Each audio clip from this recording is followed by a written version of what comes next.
치근단이라는 거는 치아의 뿌리를 얘기하는 거죠. 그러니까 뿌리 끝에 염증이 이렇게 생기는 경우들이 있거든요. 그거를 재신경 치료해서 염증이 좋아지는 경우도 있는데, 재신경 치료를 해도 염증이 계속 크게 남아있으면 그냥 잇몸을 짠 다음에 그 뿌리의 염증을 보고 이렇게 뿌리 끝을 같이 잘라내는 거예요. 염증이랑. 20대 여성 환자분이었는데 이분이 이제 다른 병원에서 치아를 빼야 된다고 하고 오셨어요. 엑스레이를 보면 뿌리 끝에 뭔가 이렇게 동그란 반원 같은 게 있죠. 보통 신경치료하고 나서 염증이 생기는 경우는 잇몸이 붓거나 이런 게 아니라 뿌리 끝에 이렇게 고름처럼 뭔가 동그랗게 이렇게 낭종이 생기거든요. 다른 잇몸들은 건강하고 뿌리만 이렇게 고름이 이렇게 생기는 거예요. 이분은 특이하게 이제 끝쪽이 아니라 옆쪽으로 염증이 이렇게 커져 있죠. 그리고 경계 부위가 비교적 이렇게 명확하게 있어요. 낭종이기 때문에 이게 이제 치료 끝난 사진인데 제가 과정을 한번 보여드릴게요. 실제로는 여기 안쪽에 염증이 들어있어요. 고름이 하나 들어있다고 보시면 되고, 잇몸을 칼로 째는 거예요. 절개를 해서 열면 여기 보면은 뭔가 색깔이 다르죠. 고름끼리 바깥으로 이렇게 튀어나와 있어요. 그래서 이 부분을 기구로 싹싹싹 긁어내다 보면은 염증이 거기에서 싹 빠져나오거든요. 그리고 안쪽에 있는 뼈를 이렇게 조금 넓힌 다음에 끝부분에 한 3-4mm 정도를 잘라내고, 신경치료를 끝부분을 다시 파내고 끝부분을 채우는 재료가 있어요. 이게 이제 MTA라는 재료인데, 끝부분을 이렇게 구멍을 내서 마감을 하고, 그리고 나서 보면 끝단 부분이 이제 하얗게 흰색으로 이렇게 메워지는 거예요.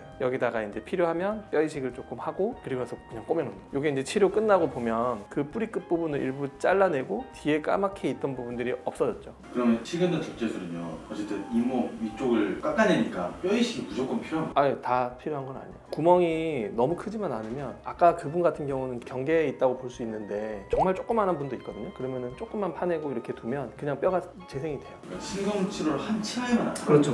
물론 신경치료 하지 않아도 뿌리 끝에 고름이 생기는 경우가 있죠. 그런데 그거는 신경치료를 먼저 하면 대부분은 또 좋아지는 경우가 많기 때문에, 신경치료 했는데 이제 빼기 전에 뿌리 끝에 이렇게 고름만 잡힌 경우는 이 치료를 한번 해볼 수 있는 거예요.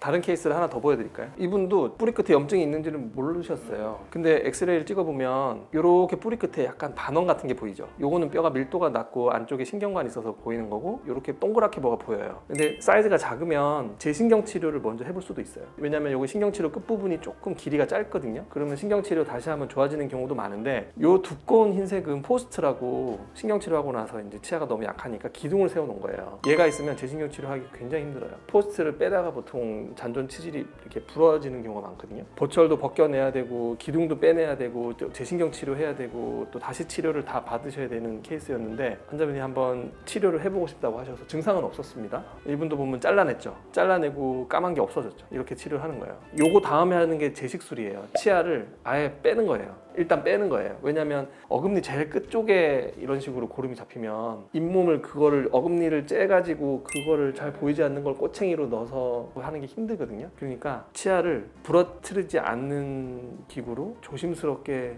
뺀 다음에 뿌리를 밖에서 잘라요. 밖에서 똑같은 과정을 하는 거예요. MTA로 구멍을 메워서 넣고, 그리고 다시 그 자리에 꽂아요. 한 2-3주면 붙어요. 염증을 싹 긁어내고 밖에서 염증 치료하고 다시 이렇게 하는 거죠.